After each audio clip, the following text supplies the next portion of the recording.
my bucket list right now is going, sorry. Am I good? Yeah, Sorry. you're good. I'm a mess. You can't take me anywhere.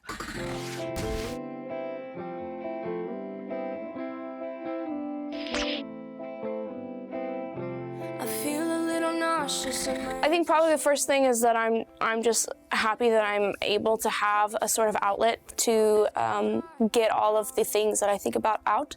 And the first thing that I do is just sort of take a deep breath. Writing is very cathartic for me, and I tend to not be a very confrontational person, and this is sort of my way of being able to confront things that I don't usually.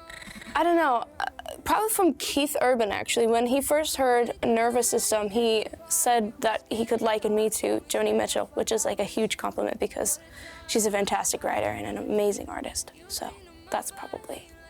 I've known Niall for quite some time now. I went on tour with him last spring, and so I spent like 3 months straight with him. And when I wrote What a Time, I really wanted to have another person's perspective on it. I really wanted a guy, and I was a bit nervous to reach out to him because, you know, you never know what's gonna happen. And when I sent it to him, he was like, I love this, I would love to do it. And the day he came in to sing it, he got in the booth and he said, when he sang, I know we didn't end it like we're supposed to. I just was like a mess. I was like crying in the studio, and he came out and gave me a hug, and he's like, oh, fools. And that's what he calls me. It's ridiculous. It was getting dark and we stayed up for hours. What a time, what a time, what a time. You cling to my body like you wanted it forever. What a time, what a time, what a time for you and I wanted to have the video for What a Time feel super distant, but you being so close to that person and wanting their affection, wanting their attention, wanting their time, but that person being completely sort of oblivious to you being there and you pining for that love. That's what I wanted to portray, and I think we portrayed it pretty well. You can expect sort of a lot of the same things. I think part 2 is going to be a little bit more stripped down, more acoustic based even. I think it's going to be even more personal.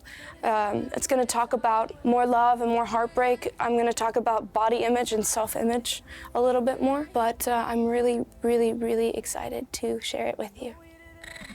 I love to bake. It's like one of my favorite things to do outside of music. It's really relaxing for me, and I found with anxiety the thing that calms me down the most is structure. So the fact that baking is very mathematical, everything is measured out perfectly, and usually if you do it exactly how the recipe says, you get a perfect result, and I love that. So I love to bake, and I've yet to try cookie decorating, but I love the way that it looks. It's very like aesthetically pleasing. It's like visual ASMR.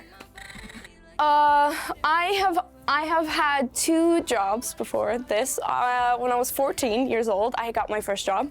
I worked at a swap meet selling concessions. I would literally put like cheese on nachos for people, and then right after that I worked at like a family-owned restaurant. I was like a hostess at a restaurant, but I got fired because I was a pretty shitty employee. Then I started doing music.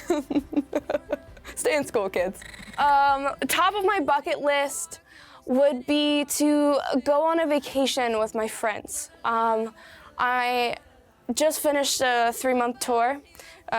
Did 56 dates. So I would love to get all my friends together because I haven't seen them in so long, and go somewhere where we can just drink and eat and sleep and snuggle, lay on a beach.